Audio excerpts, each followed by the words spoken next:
NEPM's podcasts are funded by Armbrook Village, offering research-based arts, music, fitness, and lifelong learning programs at their assisted living and Alzheimer's care community in Westfield. armbrookvillage.com. The Fabulous 413 podcast is funded by Northeast Solar, homegrown in Hatfield, Massachusetts, and providing energy savings for their customers for over 10 years. Learn more at northeast-solar.com. Welcome to the Fabulous 413. I'm Khalees Smith. And I'm Monty Belmonte. It's September, which means the beginning of apples here in the home of Johnny Appleseed, and we'll introduce you to a new generation of apple farmers when we talk with Brooke Fernandez of Fern Valley Farm in Wilbraham. And how good is your gardening game? Want to get even better? The Western Mass Master Gardeners Association are looking for new members, and we'll take you to their Full Circle Garden in South Hadley to hear all about it. But first... You survived your primary. I did. You were unopposed, but congratulations. I know. Well, people could write people in or blank me, and so Yeah. I did okay. Time for our weekly check-in with U.S. Congressman from the 2nd Congressional District of Massachusetts, Worcester's own Congressman Jim McGovern. And as I mentioned, you were unopposed in the primary this past Tuesday on the Democratic side of things. What was a little bit surprising to me is that you were unopposed by Republicans as well, as far as I can see, unless I was missing something, and I tried to look really hard. Is that indeed the case, and was that surprising to you? Yeah, it is surprising to me because some Republicans don't seem to appreciate me. But there's a possibility that we can get a third-party candidate that could run as an independent. So we'll see what happens in the general election. But I appreciate those who turned out to vote and who gave me their vote. I'm honored to serve this district, and there's a lot more we have to do.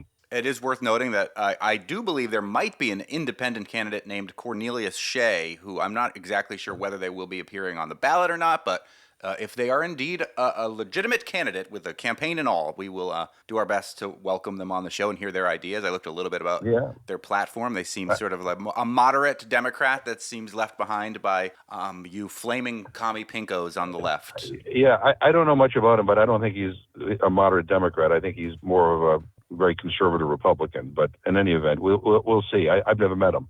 In the other chamber, in the race for U.S. Senate, Democratic incumbent and your colleague in Congress, Senator Elizabeth Warren, will be challenged by a Republican where there was a primary, a cryptocurrency lawyer named John Deaton. What's your assessment of John Deaton in the most positive terms? Of course, I'm sure you're in the camp of Elizabeth Warren. Anything that John Deaton brings to this campaign that you are eager to hear discussed with Senator Elizabeth Warren? I have never heard him or seen him or met him.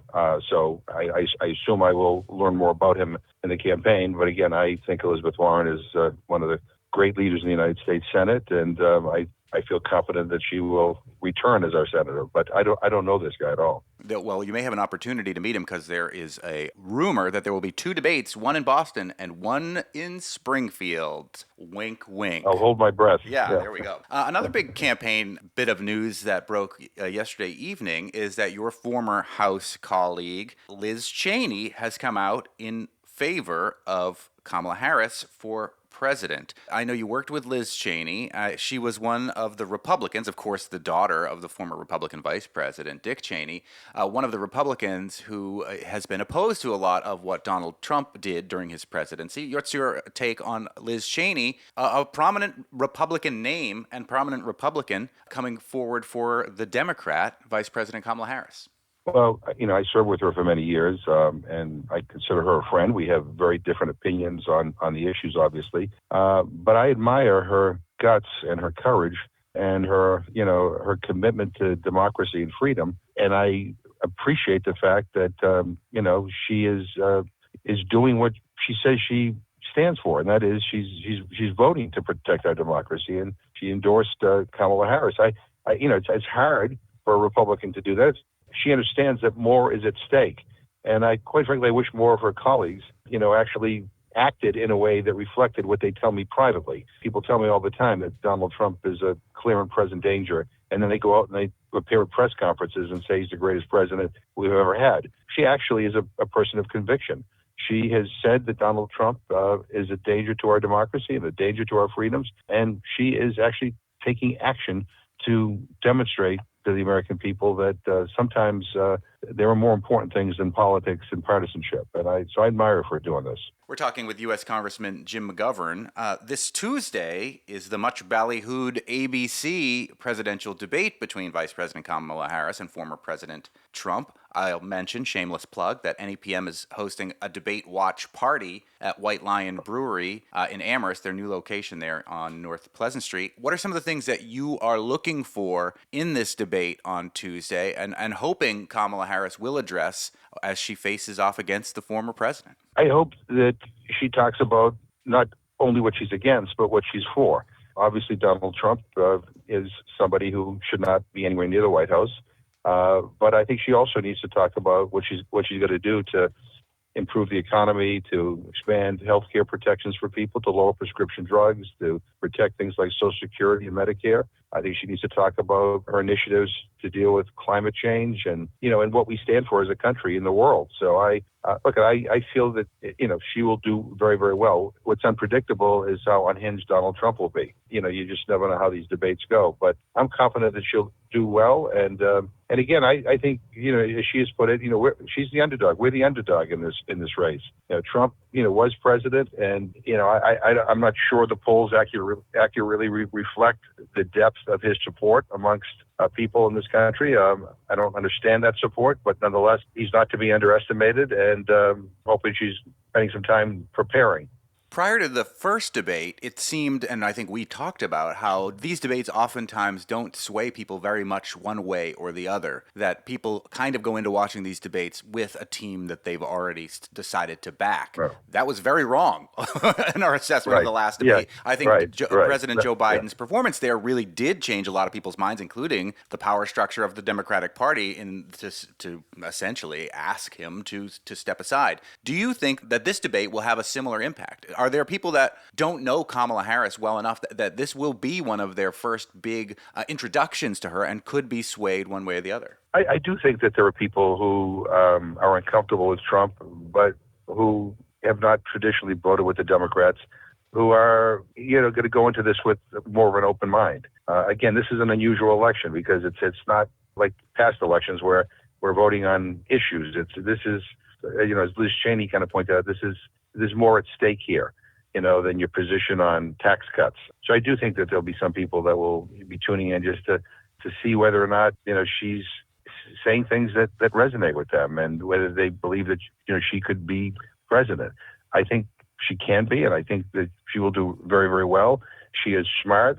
She can handle herself, and she's used to taking on bullies. So Donald Trump can call her every name in the book, and that's what he does. He did that with Hillary Clinton, as you remember. So I think Kamala Harris will be prepared. But I do think that there are some people out there that will be swayed by this debate. Speaking with U.S. Congressman Jim McGovern, our weekly conversation, McGoverning with McGovern. We got a few listener questions, Congressman, and they are all about one topic, and I bet you can guess what that topic is. We'll start we'll go the glide path, the easy way into this topic. Right. From a regular questioner here on this show and a marcher for the food bank with us, Dr. Dave Gottsagen, a pediatrician in Holyoke who lives in Northampton, regular writer for the Daily Hampshire Gazette as well. He says, the Democratic Convention was a blast, tons of great speakers and speeches, but there was one glaring omission. Despite the thousands demonstrating against the slaughter in Gaza outside the convention, there were no Palestinian nor Arab Americans, though it was not for lack of their asking. As a Jewish American and pediatrician, I'm horrified by Netanyahu's stubborn continuation of the mass starvation and killing of women and children and destruction of the healthcare system in Gaza. Outside of the humanitarian reason, it wasn't even a smart political one, because if significant numbers of Muslim voters stay home or vote for someone like Jill Stein, in swing states, Kamala Harris will lose the election. What do you think? Was that a poor decision, if not from a humanitarian perspective, politically, to not welcome some folks from the Arab community and or the Palestinian community, or even some of the protesters, to the stage of the convention? Well, look, if I were the nominee, I would have, had a speaker who represented the Palestinian cause and talked about the terrible tragedy that's unfolding in the Middle East. But I wasn't the nominee, and I didn't have any role in deciding who would speak at the convention. Having said that, look, the one thing I do know is if Donald Trump is president, he will give Netanyahu the green light to do whatever the hell he wants to do. And you'll see this war widen. So for all of the concerns with Kamala Harris, I would simply say that if we're interested in trying to pursue a ceasefire and to move forward with a lasting solution to the challenges of the Middle East, she and not Jill Stein should be your choice. So I agree with Dr. Dave, but I had no role in that. Another question from our dear friend Pocky Wheeland, who's part of Code Pink and essentially every other protest organization in the Valley. She says, "Hi, Monty. I got this from a coworker in Vermont. Action Corps members and friends secured a pledge from Senator Bernie Sanders to introduce a joint resolution of disapproval against the $20 billion illegal sale of weapons that the Pentagon announced this month. Now is the time for Congressman McGovern to sign on to this joint resolution. Please ask him to do this signing. Thanks, your pal, Pocky." What's your take on this Bernie Sanders pledge, and is this something that you think you could sign on to? Yeah, well, we have to have it introduced in the House, and I would sign on to it. I think it's the right thing to do. Having said that, it's largely symbolic because when resolutions of disapproval on weapon sales, you have like a 15-day window, and I think we're beyond that 15 days. But nonetheless, there should be a vote on that, and people ought to be able to make clear whether they support sending unlimited, mostly offensive weapons to Netanyahu or not. I expect that there will be one introduced in the House. I'm not sure who's going to do it, but I would support that.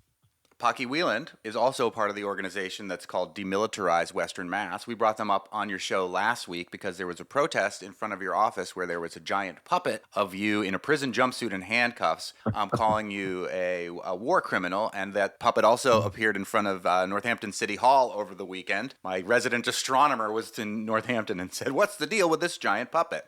Well, Jennifer Scarlott and Nick Mautern from Demilitarize Western Mass, who I believe are two of the people that occupied your office several months ago, asks this question. And I grant you this is a little bit of an oddball question. I may be not the right person to be the intermediary between this question. I hope they've asked your office this directly. It says, "Congressman McGovern, Demilitarize Western Mass would like to invite you to engage with a representative from our group in a public debate about your position on the genocide against the Palestinian people in Gaza, the West Bank, and Jerusalem. We'd like to hold this debate as soon as possible given the gravity of the events. We invite you to pick a time and place that would work well for you." Now, I'm willing to ask anybody's question to the congressman, as I've said many times here. Have they reached out to your office and already offered this as a possibility to have a public debate about this issue? If they have, I haven't heard it. I will check with my office. But I mean, I can I just say that again? I said this last week too. I mean, I am the only person that voted against an omnibus appropriations bill in Massachusetts because it cut funding for UNRWA. I'm one of two people in Massachusetts who voted not to send Netanyahu any more aid. Only two, myself and Ayanna Pressley. I was one of the first people to call for a ceasefire. I just told you that I will sign on to Bernie Sanders' resolution, joint resolution of disapproval of weapons sales to Israel. So what am I debating? And maybe it's frustrating that the person who represents this district holds the positions that I do, because the protest to me would seem more relevant if I had a different position on all these issues. So I'm happy to engage people. I mean a public debate. This is not about scoring points. This should be about how do we move the ball forward to stop the killing? How do we get a ceasefire in place immediately? How do we surge humanitarian aid to the Palestinians? How do we get the hostages released? And that's what sometimes puzzles me when people say that accuse me of these horrible things. I mean, I'm a little bit confused as to what their gripe is with me. But in any event, I will check, and I'm happy to. But I mean, a public debate on how about contacting others in the delegation and others in the Senate and getting them to vote the way I'm voting on these things. I mean, that to me would be a better use of everybody's time and effort. But any event, whatever. I want to say both to your credit and to the folks from Demilitarize Western Mass and the Pocky Whelans of the world who are often interacting on this segment.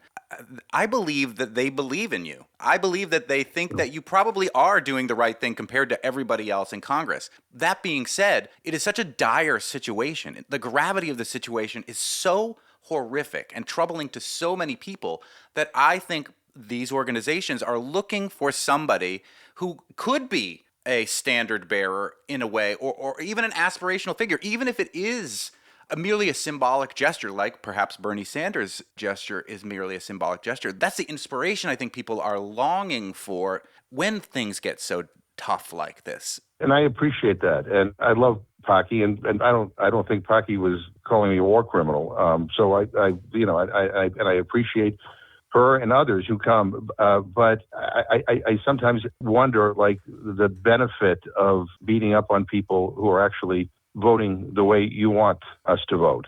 And I sometimes wonder why we're not coming up with a better strategy to increase our numbers and to convince more people that this is the moment where we have to do something differently. Look, the tragedy in Gaza, by the way, not only in Gaza, but in the West Bank right now, is horrific.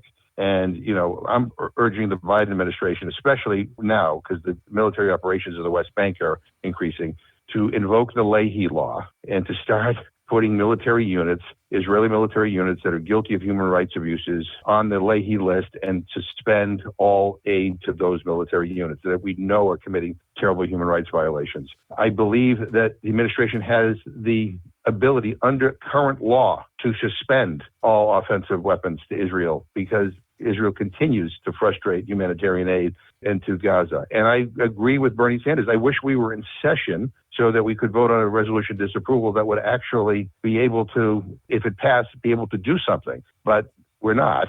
We come back next week, and I think that we ought to push that resolution and have a debate. I think that Bernie will be able to force a debate and a vote in the Senate. I don't know whether we'll be able to do the same in the House, but I will certainly join as a co-sponsor of that legislation because I think it's the right thing to do.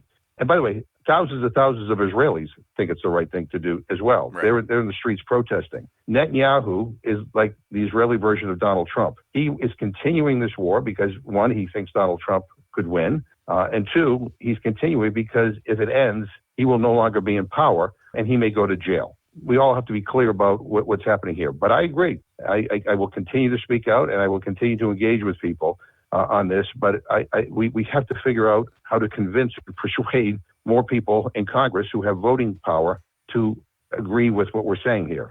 U.S. Congressman from the 2nd Congressional District of Massachusetts, I appreciate your willingness to answer all of these questions from our listeners, even though sometimes it seems like we're in a circular motion with them. And I appreciate you listeners and folks from Demilitarize and others. I want some Republicans to send some questions in, for crying out loud, once in a while, to ask of the congressman who offers up his time, unlike other members of the delegation, I will say, week after week to answer these questions here. I just did a radio interview at a Worcester station. I get my share of Republican questions there. I can't wait to listen. I'll go listen to the podcast of that one. So, thanks as always, Congressman. And you can send all the best. We'll talk to you again next week. We'll talk to you soon. And you can always send your questions for the Congressman to thefab413@nepm.org. So he's getting it from both sides. Yeah. Coming up later in the show, apples for your eyes, for your doctors, for everybody at Fern Valley Farm in Wilbraham. And next, a way you can make your garden grow even better with an internship with the Western Massachusetts Master Gardeners Association. You're listening to the Fabulous 413 on 88.5 NEPM. NEPM's podcasts are funded by Armbrook Village Senior Living in Westfield, offering assisted living and compass memory support with evidence-based treatment for those with memory loss. More at armbrookvillage.com. On the Full Circle Garden, providing fresh organic produce for Neighbor Helping Neighbor Food Pantry sign in the middle of the Full Circle Garden, gardened by the Master Gardeners, there is like the biggest wasp's nest you've ever seen in your life. Yeah, I have one. And you can work right here for about 10 seconds, and then they'll recognize you're here, and you'll get them all over you. But if you move away, they leave you alone. Yeah. So don't work here. Do not work in this. Don't work right by the zinnias. Although there's this most gorgeous sage here that we do grab because it takes less than 10 seconds. That smells so good. It smells good. Yeah. But they're helping. They're doing their job. They're doing their job. Maybe we should go. Do it. Oh, is this tatsoi? This green is awesome. I love when it shows up in mixes. It's a little peppery. Oh yeah, yummy. Yep, this is going to go this week. It's going right now. We are in South Hadley, just hop, skip, and a jump away from the beautiful marina and the river here. And we are at the Full Circle Community Garden with Master Gardeners, masters of the gardening universe. I'm Sharon Farmer. I'm one of the co-chairs of the upcoming internship class for the Western Massachusetts Master Gardeners Association. Well, you have to say the full title every time. Well, if they're going to find us online, they have to go to wmmga.org.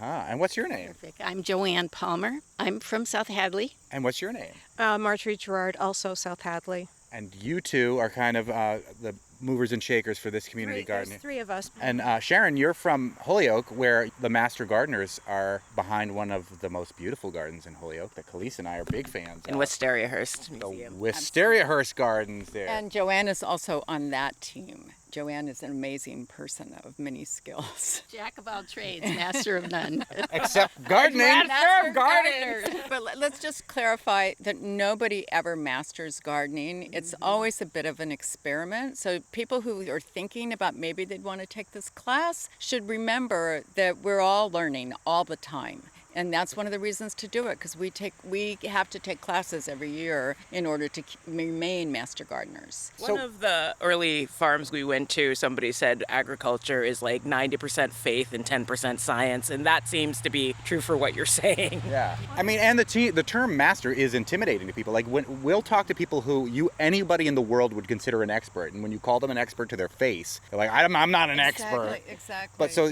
it may be daunting to people to hear that, okay, I love gardening, but I would never want to sign up for a master gardener class. I'm not that good. Well, yeah, exactly. So, in fact, it's a kind of joke among the master gardeners that we're all afraid to have some kind of social gathering at our house because we're afraid everybody's going to come and take a close look Judge at your our garden. personal garden. What we've had to learn, especially over the last few years with all the weather changes, is that you just have to be able to change with your environment, with your climate. No year is like any other year. That's one of the reasons why I became a master gardener. I went into climate grief around the time that I retired because the UN had just come out with one of its dire statements about the next 10, if we don't do something in the next 10 years, maybe humanity won't survive or whatever. And I was like, oh my gosh, I can't do what I thought I was going to do in retirement because that takes about 10 years. And then I realized sustainable gardening is unsustainable gardening is one of the most crucial contributors to climate change. And sustainable gardening, teaching people to switch over from unsustainable to sustainable ways of maintaining their own property or their community's properties, is an important contributor to mitigating climate change. And some of the data that's coming out to this town and probably to other towns is that with climate change, we know that there will be more and more food insecurity. Exactly. And so the task of this specific garden is to ensure that we can ameliorate that food insecurity in this particular town and the town next to us. Tell us about the founding of this garden and who you're collaborating with to help ameliorate food insecurity, as you mentioned. It was originally started by Sue Bruette and a number of other people at the same time that the food pantry was started. This is about 12 years ago now. And this is at the site of the community garden, so this is actually on town property. Tell us about the organization of the Western Massachusetts Master Gardening Association. Yeah, and is there a greater Massachusetts Association? Is there a national organization? There are Master Gardeners Associations in every state. And in this state, there are 3. So we cover the 4 counties of Western Mass. And we have gardening projects in every single county and multiple ones in each county, actually. Including Berkshire Botanical Garden, where we visited before. Yes. Gorgeous gardens there, there, too. There we manage the herb garden in that space. And we also have a hotline, a telephone hotline where people show up on a Tuesday and they listen to all the recorded messages and then they call people up and give them answers to their questions. That's adorable. Do you know the hotline number? Oh, no, I don't, but it's on the wmmga.org. We'll find it and we'll give it at the end of this. And then we have 2 email hotlines as well. So we ask a question and then one of the Master Gardeners calls you back with an answer? Yeah, well, the email ones, that they look it up and then they email you back. Yeah. But I like that you keep it old school with the hotline, too. I know, it's really kind of cute. So Sharon was mentioning that there are Master Gardener associations in every state. and all of them are associated with extension services of universities, except here in Massachusetts. We do have a close link to UMass, and we use them as a resource. A lot of the people that teach in our class are people who work at UMass and help with agriculture. But there were budget cuts in the state of Massachusetts, 15 years ago or something like that? In the late 1990s. Yeah, so then they disassociated from us, and we had to become a nonprofit organization that's totally run from the top down by master gardeners. And we're the only ones like that. Yes, in the United States. I don't know if that's a good thing or a bad thing. Usually I'm proud of us. Now I'm like, oh, come on, that's kind of a bummer. And So- one of the goals is education of the community, educating ourselves and finding out how to get answers, because we don't have the answers. But we can find the answers that are legitimate answers that are from, say, Cornell or UMass or UNH and so forth. We use resources that we know are trusted to answer the questions that people have, and we're trained to do that. So that's what Master Gardeners do throughout the United States. We're resources for people about gardening questions, and we're kind of an extension of the universities. Then also in the spring, in March and April, we run 3 symposia. We have the Lower Valley, Upper Valley, and Berkshire branches of our organization. And we have a Saturday at each of the organizations where people pay a little fee and they come and they go to 3 classes. Each one of them draws about 150 people. We're here because you've got an internship coming up. And is the internship the only way that you become a master gardener? It's of the quality of a college course, and it will start on March 1st and it will end on November 8th, 2025. For 2 months, in March and April, people can watch a lecture once a week in whatever time frame they want to watch it, because it's online. And then on a Thursday night, they do a live Q&A on Zoom with the lecturer. After March and April, then they go into their volunteer time. By the time you finish the year, you need to have done 60 hours of volunteering in our various gardens, on our hotlines, going to a farmer's market where we have road shows to teach people about raising herbs or what monarch butterflies need, et cetera, et cetera. So 60 hours, most of which will be done by the end of the summer. And then there's 7 Saturdays when people will need to come to hands-on classes as well. And if you're interested in this, the deadline is approaching, right? Right. The deadline is October 15th. You can download the application from our website. And we have one more meet and greet happening this coming Sunday in the Northampton Community Garden if people want to come talk to Master Gardeners and find out a little bit more about the class and the organization. And the Full Circle Garden essentially is an embodiment of almost everything that was involved in the class. Pest management, that's insects and diseases, and rabbits, and Groundhogs. and groundhogs. And looking at the science in regards to what insect is here, how do you grow as much crop as you can in 5,000 square feet so that you can produce over a ton of food to give to the food pantry. So we're aware of timing, we're aware of, is it too dry, is it too wet? Everything that is learned in that class is used in the sites that are the Master Gardener sites in those 4 counties. Including things like learning what kind of insects you want to attract to attack the insects that you don't want to have in your garden. Right. And of course that brings us to parasitic wasps, which are our close friends. They're not my friends, but I'm sure the plants love them. They're great for things. Yeah.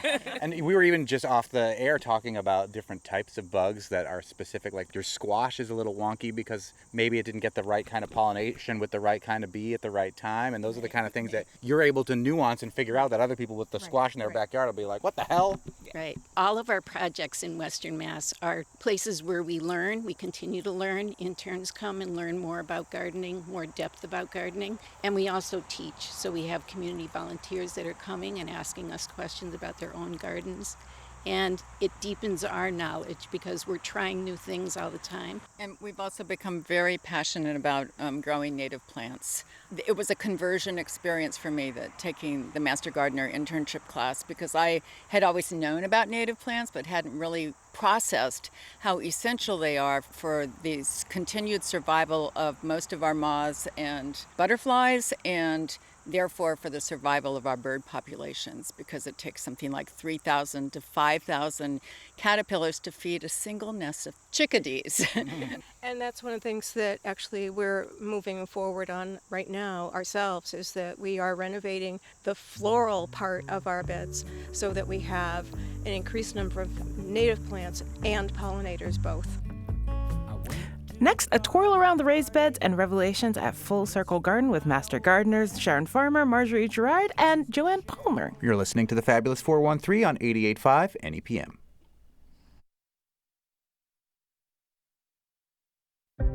We're at the Full Circle Garden in South Hadley, talking to 3 master gardeners about what it means to become a Western Massachusetts master gardener. We're with Marjorie and Joanne and Sharon Farmer, who ironically is a gardener. Unlike her parents. Who were farmers? Oh. Their name is Farmer, but they did not venture out into the garden. They were insurance people. We are farmers. No. No, we're not allowed to do that. Worth mentioning that you, as master gardeners who created this garden here, are using raised beds in wooden boxes. Is that right now currently like your favorite methodology of doing most of these gardens, or does it vary from place to place? We use them here because this used to be a dumping zone for the town. Oh. So we need good, solid soil that's above the debris that's underneath. Also, we have more control over the soil itself in terms of our soil samples and what we're putting in it and how we control the chemicals that are around those plants. Also keeps weeds out to some extent.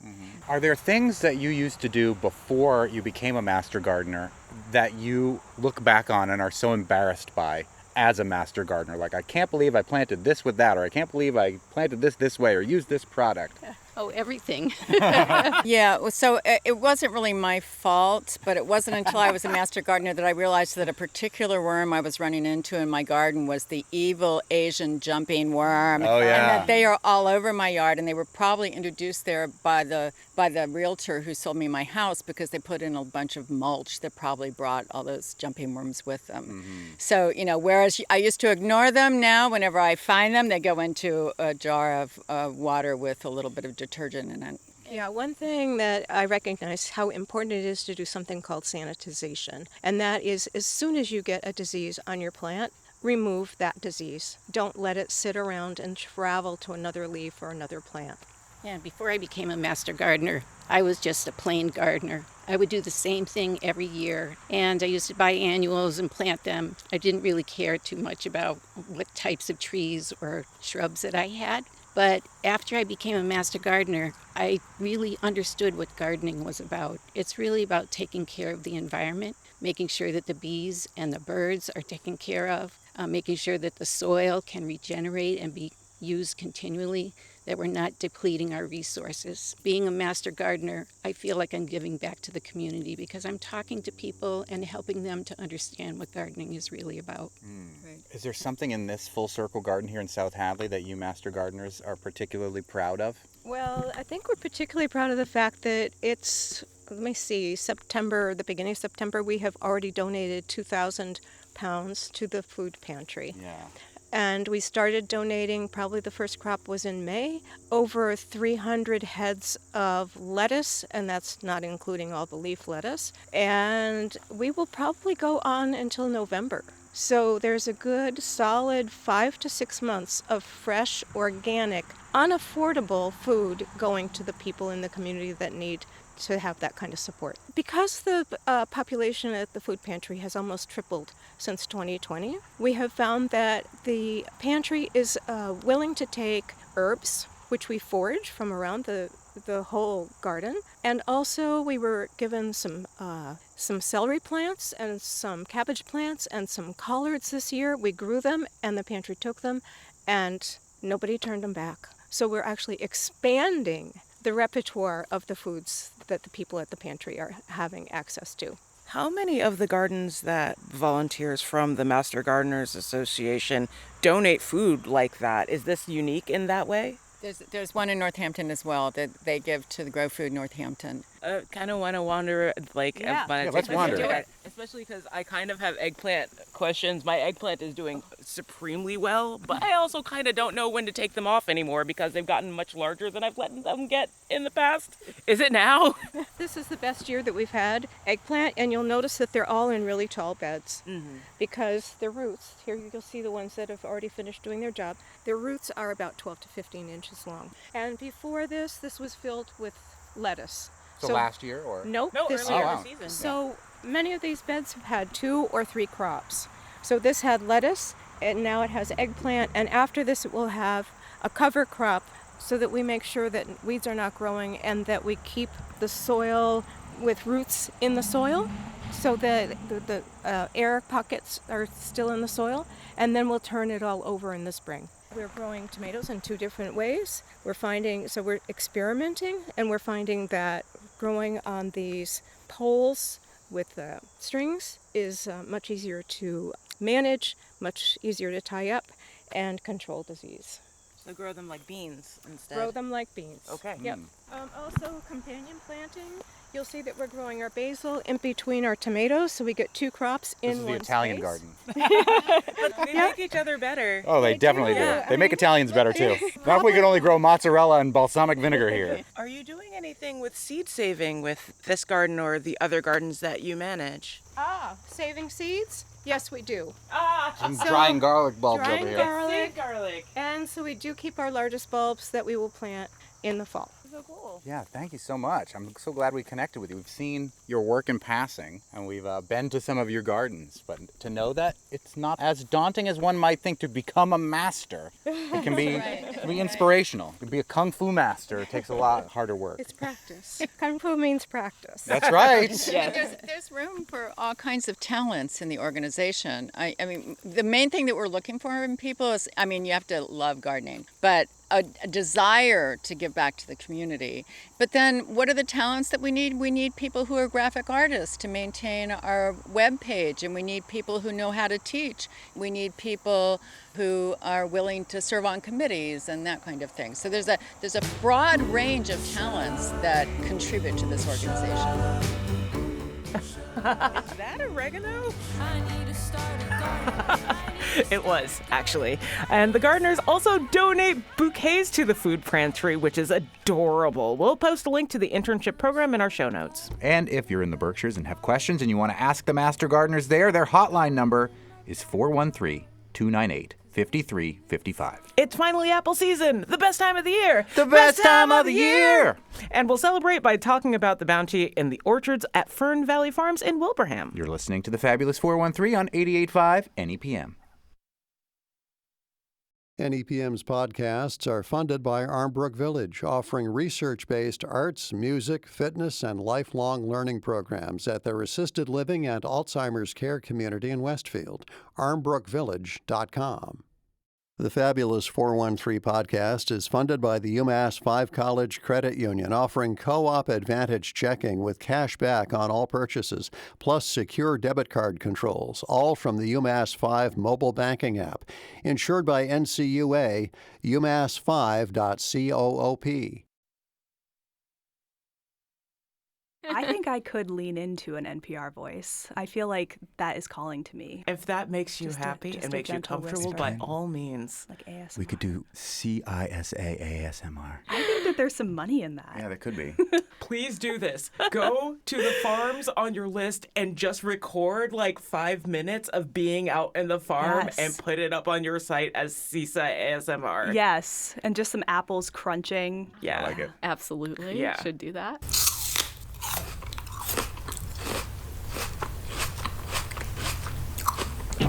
This is our first local hero spotlight after the retirement of the executive director of CISA last week. And his name, may he rest in peace, was Phil Corman. Are we now going to call this like the Phil Corman Memorial? He didn't die. He didn't die. I was just going to ask us. No, he is well and kicking, and he's not even retired. He's just taking some time and moving on from CISA. Yeah. So There is a void that only Claire Morneau from CISA can fill. wow. That sounded like a pun. You But- better get used to it, Claire. And we're here with Brooke Fernandez of Fern Valley Farms in Wilbraham, where right now you're in the beginning of high apple season. You We are are. an apple orchard. Yes. You and your husband are young farmers. How long have you been doing this apple orchard thing? So this is officially our 7th apple season. And we just started last weekend, and we're in the thick of it now. When did you take over this orchard? So my husband kind of started bringing apple trees back on this property about probably 8 or 9 years ago now.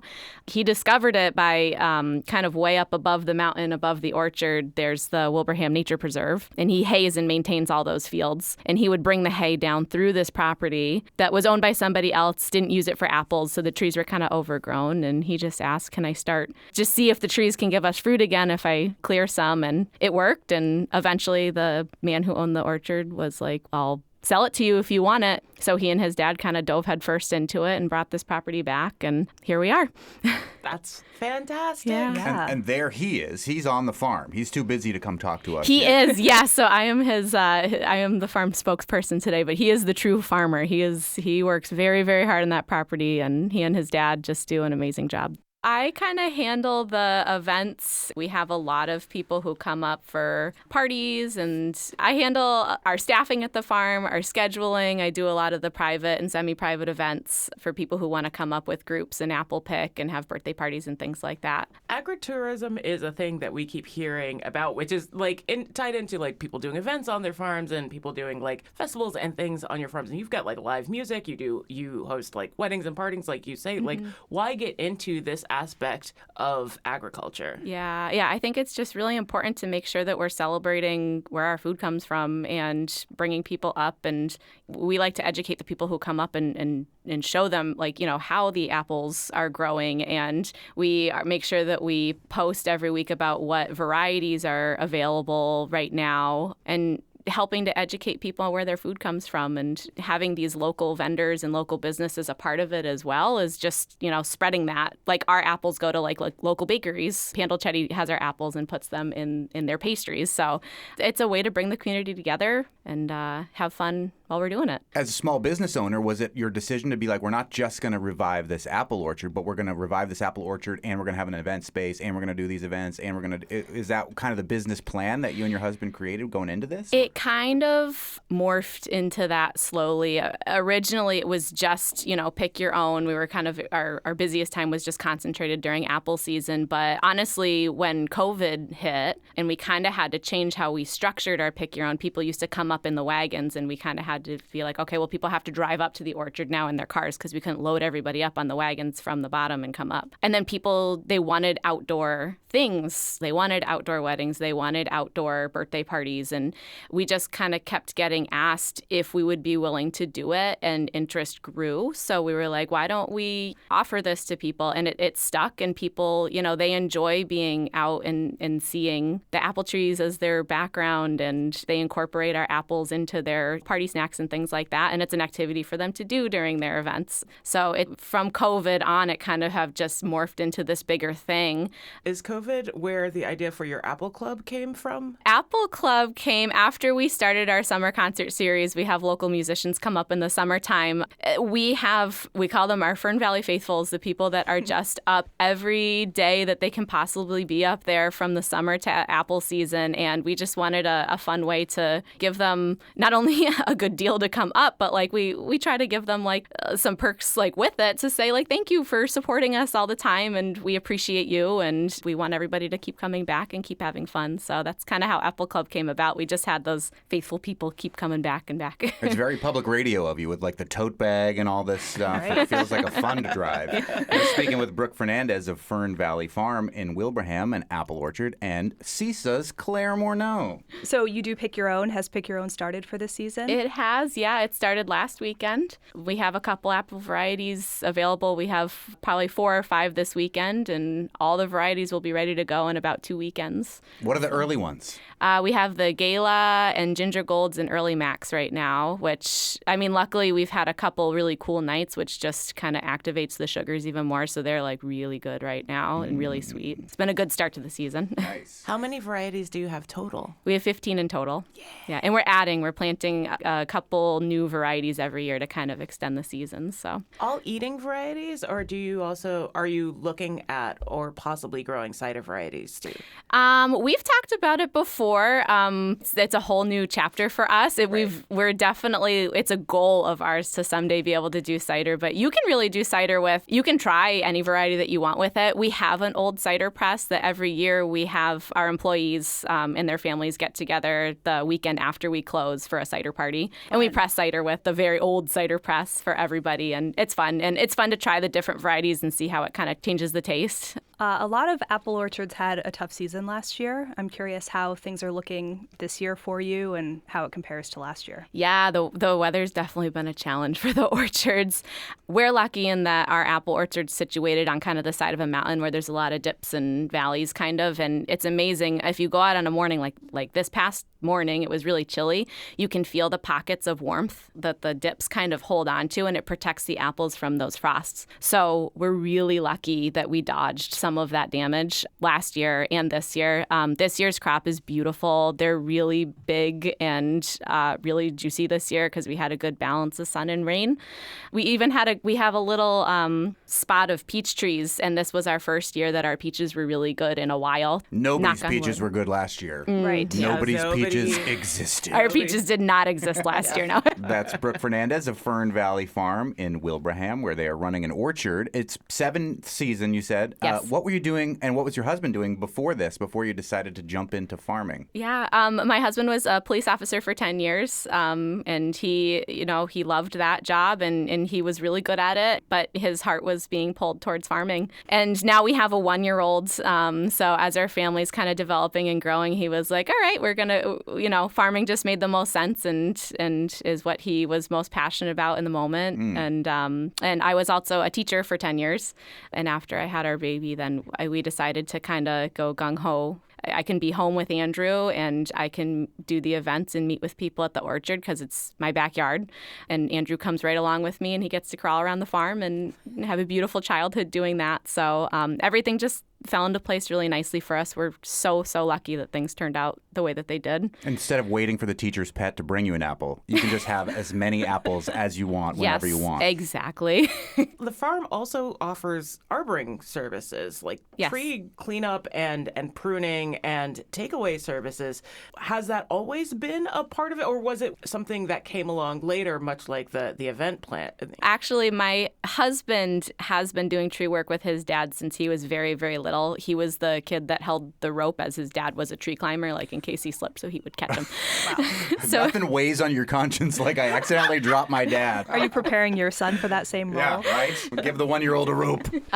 So he has been actually doing tree work since he was very young, and is just something that he's got great natural instincts to do. And along with pruning and maintaining an entire orchard of trees, it just kind of went hand in hand. And he has a vast knowledge of trees and what looks healthy and what doesn't, and can give people good advice, and he can help them kind of clean it up and keep their property safe. That is also kind of taken off. He's a very busy man and a man of many talents.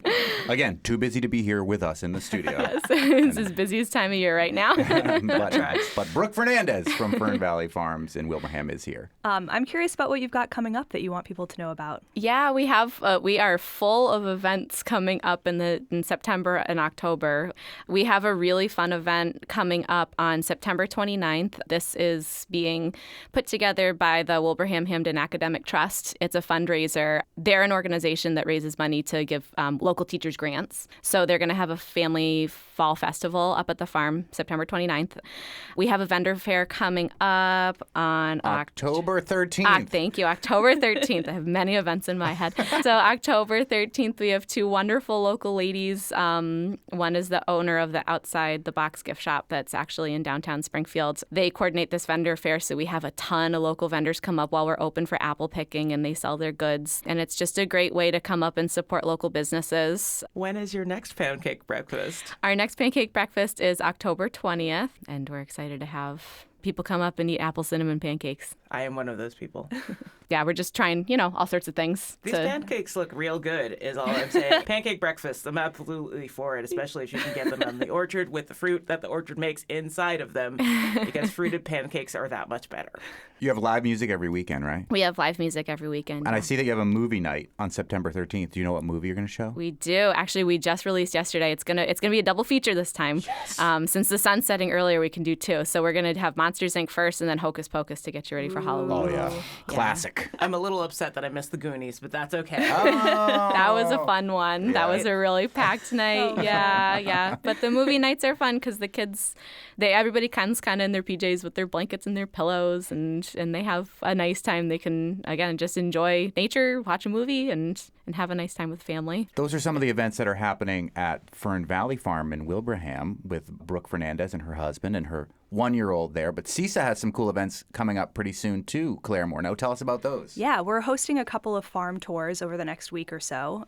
So just opportunities for folks to come out, see some local farms, get a little peek behind the scenes. We're going to be at Rooted Flowers in Agawam on Saturday the 7th.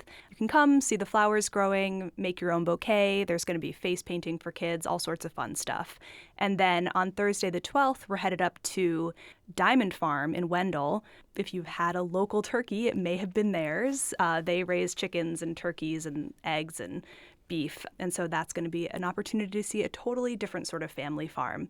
So information about both is on CISA's website, which is buylocalfood.org. Claire Morneau of CISA and Brooke Fernandez of Fern Valley Farm in Wilbraham, where the apples are in full bloom right now. You can find out more about Fern Valley and all of the events at buylocalfood.org. Yes. Wouldn't they be in full fruit? I think they bloom and then fruit. They bloomed last month so that we get fruit now. Whatever, Khalees. It's fine. Do you have a favorite apple? I have several favorite apples. Mutsu's way up there. And then for all around, like your all-arounder, like baking, eating, all of that, Cortland's. Yeah, I love Cortland's. I love McCown or McCoon, depending on who you ask. Yep. I'm not a big fan of the Mac. Mac is fine. It's better than Empire. I like Gala. Galas are okay. Yeah. The newer ones that are coming out, I haven't really wrapped my head around. I had my roommate Chris was a little obsessed with Cosmic Crisps for a while, and I don't really get it. Yeah. But Friday on the Fabulous 413, we are doubling your musical pleasures for your weekend with Dar Williams, who is returning to the area. That was a big part of her musical start for the Rivers and Roads Festival happening in East Hampton. And members of the Happy Valley Guitar Orchestra are making mini ensembles for a fundraiser in Shelburne Falls. They'll join us as well. It's a double live music Friday, and we'll see you tomorrow on the Fabulous 413. Woohoo!